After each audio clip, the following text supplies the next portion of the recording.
disons que si on plante les polonias en pleine terre, il va falloir les arroser. On va pas pouvoir.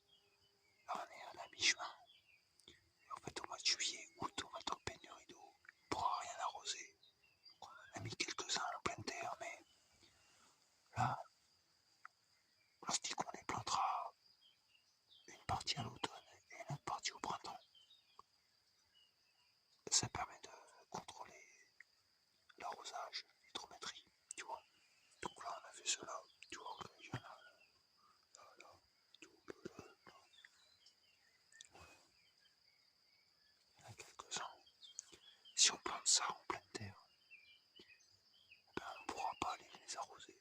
On n'aura jamais assez d'eau et puis il faut les arroser une fois par semaine au minimum. Donc hop, ça va pas aller. Tiens, regarde, t'as vu, là c'est du yac. On préfère planter un petit peu en terre et un petit peu en garder en pot pour être sûr de garder les souches. Tiens, regarde là, tu vois, celui-là il est super beau.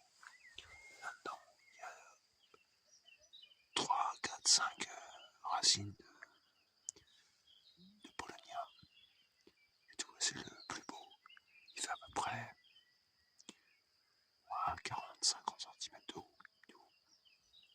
Parce qu'il est dans des bonnes conditions. Donc on essaie de respecter, vu que celui-là il pousse très très bien, alors qu'on a eu beaucoup d'échecs, on essaie de reproduire un petit peu les mêmes conditions au niveau de l'ensoleillement, au niveau de l'arrosage. Et après tout, il y en a encore beaucoup. On a une cinquantaine de pieds, un petit peu plus, entre 50 et 100 pieds. Et regarde là, ça c'est, tu reconnais, c'est, je sais pas si tu connais, c'est le néflier du Japon. Ça c'est cool. Et puis là on a encore de, comment on appelle ça, l'héliantie, tu vois, l'espèce de topinambour. Mais tu vois, on en a en pleine terre qui risque de se faire bouffer par des rats aux pieds, par des campagnols. Donc on a fait aussi en pot.